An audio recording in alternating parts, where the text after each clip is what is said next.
This is going to be super long and I apologize, but this has been on my mind a lot recently, and I think talking about it someplace will actually help me in healing. The entire relationship lasted 7 months, November through May, which isn't that long in hindsight, but apparently a lot of damage can be done in that amount of time. None of what he did was any actual abuse, despite what a couple coworkers of mine think. Just a lot of small and not so small things he did caused some lasting damage, apparently. So this is just going to be a collection of things he did that wore on me more than I realized at the time. F was 20 when we started dating, 21 when we broke up. He was 29, just turning 30 at the end, just to put some of the things he did into perspective. This will not be in any sort of order, just what issue or event came to mind first. Number 1, month and a half into dating, on the first and only date that he'd mostly planned out, we'd planned an arcade, dinner, and a movie, then eventually late-night bowling. The arcade was my idea, and it was supposed to be where we were getting dinner as well, but we spent too long on the arcade games. Our bad. Only thing that bothered me at the arcade was how little he actually spent time around me, off wandering on his own, which is honestly fine since it was a decent-sized arcade and he wanted to do different games than me. Not that big a deal. The restaurant with the arcade had slower dinner service, so we decided to eat elsewhere. He chose the new restaurant, someplace I'd never been. Yay, new experience. Except for the fact there was hardly anything on the menu I would eat. I'm primarily vegetarian, save a few specific instances, and the restaurant he'd chosen sold primarily meat. He was very aware of my food restrictions and had been to this type of restaurant before, so it was simply inconsiderate. The waitress helped me find something, thankfully, and that was that. Through the movie, it was fine. It was a movie that primarily he wanted to watch, and I was admittingly a bit interested in watching it too. Only issue was he fell asleep through a good chunk of it. Then came bowling, which is where my main issue with this night comes in. It was a spontaneous idea he'd come up with since it was still relatively early. Since it's pretty late, there's only a couple other groups in there with us. The later it gets, it just comes down to myself and my ex and one other group just a couple lanes down. Near the end, we start striking up some small conversations with the other group. 2 women and 2 guys, I think it was. As I'm interested in fashion, I compliment the girls' outfits because they were super cute, while my ex was having a conversation with the guys about the music choice. The girls are super sweet and compliment my outfit back. I get really excited since I don't really have too many people I can talk to about my fashion choices. So in my excitement, I tell them they should see my shoes, these really cute Converse heels. As the girls come over to look at them, I hear my ex talking to the guys saying, "Pretty typical, girls talking about clothes while we're over here talking about music." And it just really bothered me hearing that. It was rather misogynistic of him to say, and he knew just how much I hated that kind of talk. I never brought it up to him, my mistake, but it definitely soured my mood for the rest of the night. 2, my general manager actually had to bring this one up to me after we broke up because I never made the connection. Over the Christmas season, I'd acquired quite a few gifts for him, easily racking up over $100 worth. Which, not that it really matters that much, but he was definitely the person I'd spent the most money on that year. And he didn't get me a single thing. Didn't make anything either. I'm not materialistic, so it didn't bother me that much. What bothered me was how little he considered me that day. I had a Christmas party to go to earlier that day, so I didn't get to spend time with him till later. When I got there, he opened his gift, said thank you, and appreciated the gifts for a little bit, then went back to what he was doing on the TV. Which stung, but whatever. He'd gotten reminded of something rather upsetting earlier that day, so whatever made him happy, I guess. His excuse for not getting anything for me, not being able to afford it, and not having enough time, which is totally fine. I get it. Been there, done that. I've been lower class my entire life, so it genuinely does not bother me. However, only a couple weeks after that, he comes into my work after a tattoo appointment to show off his brand new, roughly $600, partially done full sleeve tattoo. At the time, I didn't connect the dots of him foregoing anything for me to get himself a gift, something my GM nailed into me after the fact. No one at my work was happy to see the new tattoo because I guess I was the only one who didn't make the connection. I was just excited for him because I love tattoos and knew how passionate he was about getting his sleeve done. Not that he ever returned the excitement whenever I got my new tattoos, but I digress. 3. He was so incredibly, disgustingly unclean. His hygiene and his living space, it was bad.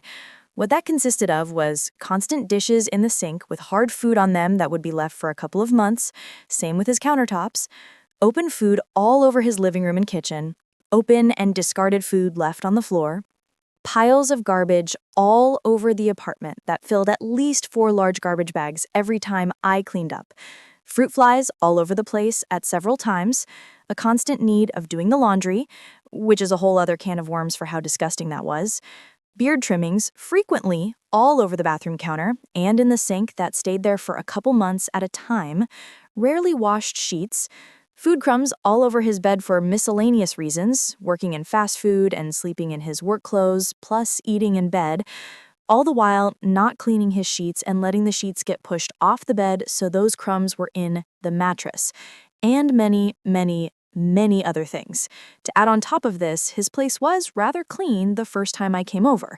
Come to find out, all the garbage he'd cleaned up before my visit had been piled into several bags into his hallway closets, and I didn't learn about them until about 2 months later. I'm not even going to get into how bad his personal hygiene was. Just knowing he was comfortable living in that filth should give you an idea of how bad it was. I have OCD and had just gotten over a just as disgusting roommate. Definitely needs a whole post of his own. So unclean spaces made me so uncomfortable. He knew all of this. I was the only reason that place was ever clean. I had so many conversations with him about how uncomfortable his living space made me, and every time I got him to finally clean, he would cry about it. He would tell me he was also unhappy with how gross everything was, but everything he did and all his actions pointed to otherwise, so it was hard to believe him most of the time.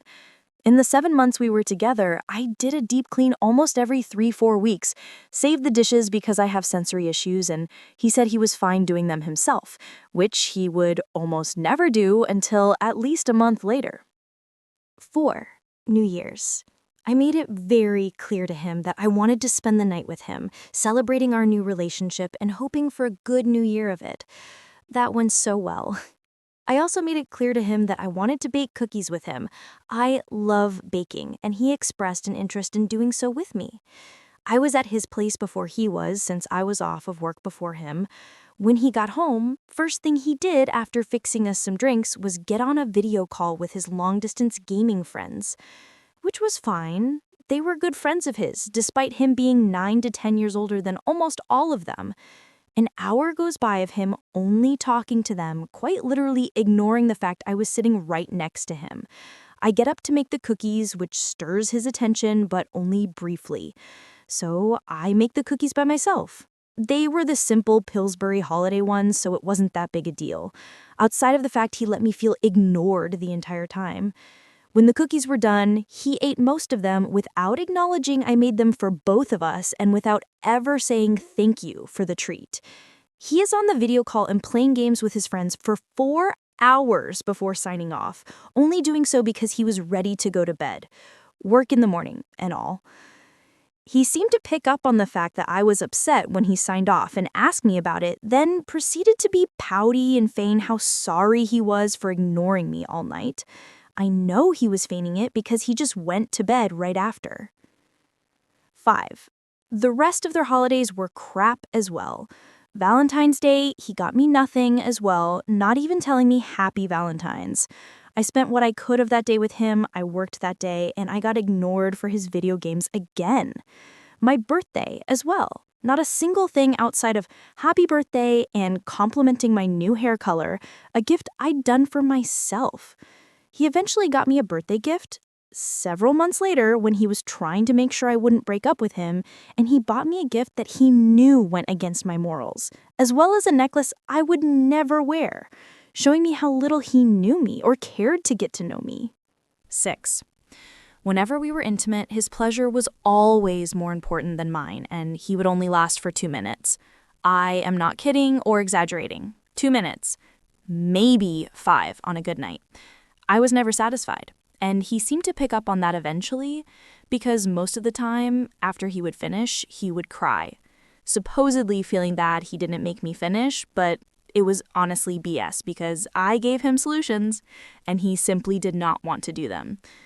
I would have to ignore my frustration and immediately comfort him, saying it was perfectly fine.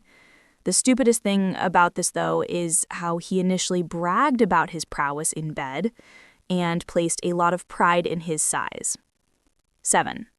Whenever I was not doing well or even having a panic or anxiety attack, it would eventually turn into my having to swallow down my emotions so I could comfort him, as he would always find a way to make it about himself. I was not allowed to have comfort myself in any way, shape, or form. It always had to be about him. And then there was how often he was playing his video games.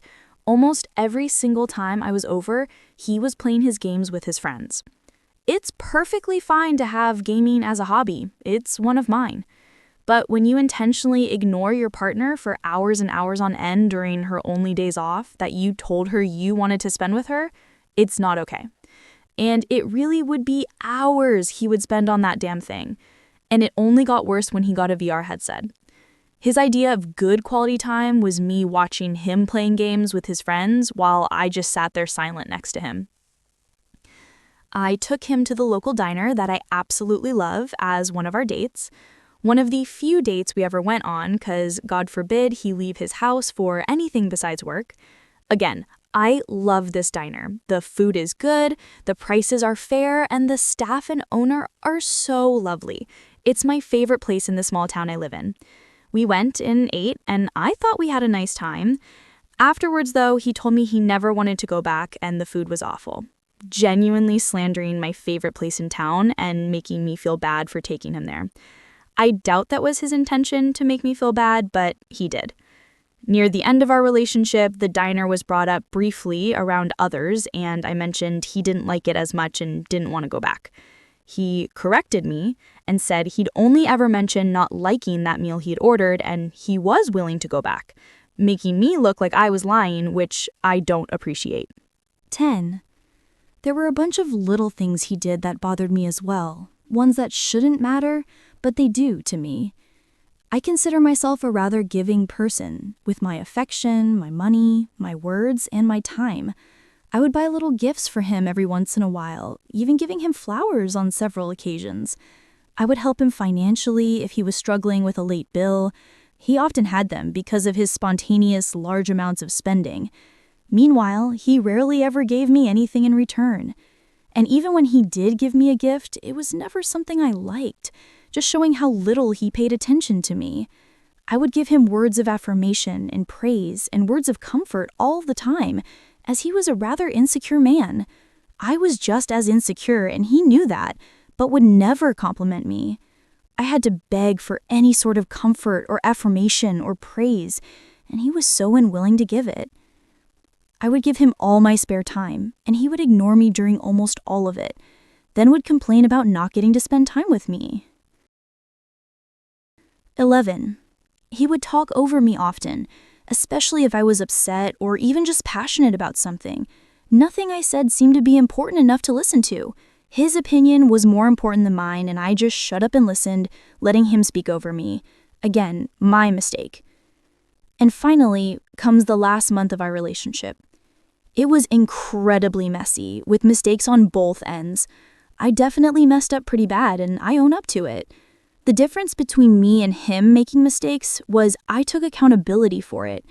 I didn't try to fix things, though, because I was already so emotionally unattached to him anymore. I think I just needed a good reason to leave, so I did something I knew wasn't okay.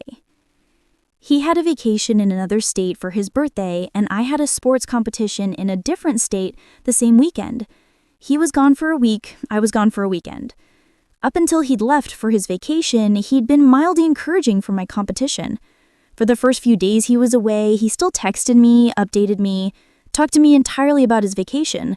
Then come my competition weekend, and he completely ghosted me. This was my first ever competition in my sport, HEMA longsword, if you're curious. And I'd been doing it for less than a year at that point. Everyone I was up against had at least 2 years of experience on me, so I was having serious doubts, and at some points I was having really bad panic attacks all the way up to my event. I was alone in my own corner, my friends in their own rings with their own support groups, so that led to even more anxiety. Cue my current BF, we'll call him L, coming over to calm me down through my panic attacks and my anxiety of not being good enough, even giving me pointers on how to do better in my bouts. He was literally the only one in my corner the entire weekend, far more so than my ex ever was our entire relationship. Again, my ex had been ghosting me quite literally the entire weekend, which I don't really do well with, and considering how many panic attacks I had been having or repressing as well, as a bunch of drama happening around me with some of my friends, I was near the verge of relapsing some pretty bad old habits of mine. So my friends and I decided to let loose and go to a nightclub together to release all the stress of the weekend. It was a good time, and by the time we'd gotten home, most of us were rather intoxicated, myself on the more sober side.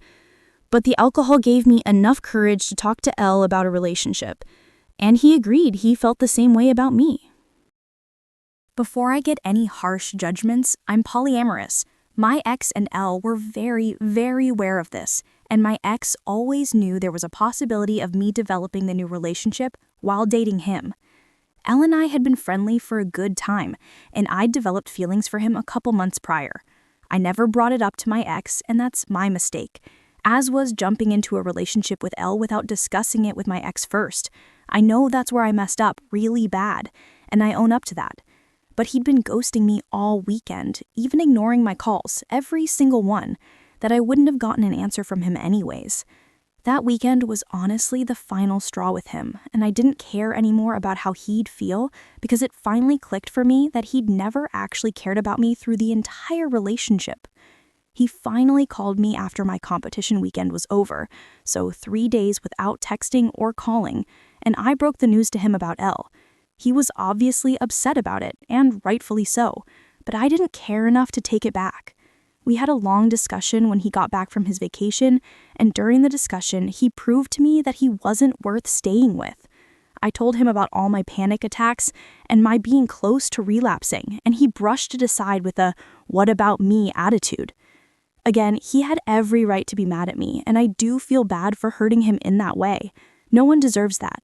But disregarding how he made me feel the entire weekend when I honestly needed him most, and eventually discussed the entire relationship, I wasn't okay with that. We went back and forth for a couple more weeks, with him trying to do more to make me feel better, trying to be a better boyfriend, but it was way too little, way too late. I didn't care to fix the relationship that he never put effort into until he was scared of losing me. If you made it to the end of the post, I commend you, and I am so sorry for how long that was. Just kept thinking of more things he did that bothered me. To the people who viewed our relationship from the outside, then heard about all the little things he did to me, they've come to the conclusion he was incredibly emotionally neglectful to me. And I have to say, I agree.